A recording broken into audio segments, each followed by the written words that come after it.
حكاية كشمير معانا يا شباب. منطقة كشمير ديت بتقع في جنوب قارة آسيا، وخصوصا في شمال غرب الهند، وحواليها 4 دول: الهند وباكستان والصين وأفغانستان.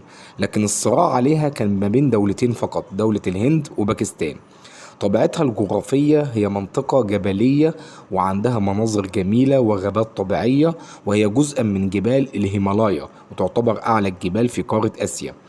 وعلشان كده تعتبر كشمير ديت منطقة سياحية، كانت بتجذب إليها كل الجنود البريطانيين اللي كانوا موجودين في الهند عشان يقضوا الأجازة الصيفية بتاعتهم في منطقة كشمير، هروبا من الحرارة الشديدة والأمطار الغزيرة في دولة الهند. إذا كشمير هي منطقة للجذب السياحي بسبب طبيعتها الخلابة ومناظرها الجميلة. دي كده ملامحها الجغرافية. اتفقنا إن أي مشكلة سياسية أو اقتصادية أو اجتماعية بتحصل في الدول النامية سواء في آسيا أو أفريقيا سببها الاستعمار، والسبب في مشكلة كشمير هو الاستعمار البريطاني. إن سنة 47 بريطانيا قسمت شبه القارة الهندية على أساس الدين، الأغلبية المسلمة تعيش في باكستان، والأغلبية الهندوسية تعيش في دولة الهند، وما جوش يمة كشمير. ظلت كشمير خارج التقسيم، لا تبع الهند ولا باكستان. لكن الصراع بدأ ما بين المسلمين الأغلبية اللي هم في كشمير ضد حكامهم الهندوس اللي هم الأقلية، وما كانش المسلمين قابلين إن اللي يحكمهم حكام هندوس تابعين لدولة الهند. الصراع بدأ وظل القتال بينهم لمدة عام.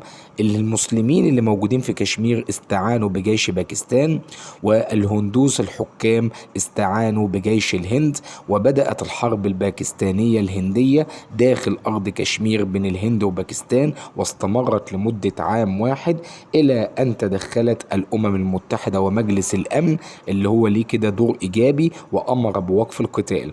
لكن في الحقيقة لو لاحظنا الخريطة هنلاقي إن معظم مساحة كشمير أثناء الحرب اللي ما بينها ما بين الهند وباكستان كانت تلتين المساحة تبع دولة الهند، وباكستان الجزء الآخر. يعني يعتبر حدود الغالب والمغلوب، الغالب كان الهند وباكستان هي المغلوبة لولا تدخل الأمم المتحدة وأمرت بوقف القتال عام 1949.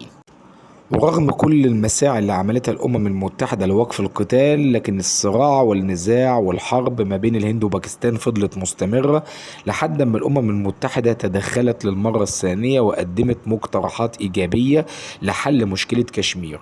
وكان من ضمن المقترحات إن احنا نوقف إطلاق النار ونجرد كشمير من السلاح، ما يكونش فيها أي مقاومة ولا أي أسلحة لا داخل المنازل ولا في المعسكرات، وإن كل القوات المتحاربة سواء جيش الهند أو باكستان ينسحبوا من أماكن القتال ويرجعوا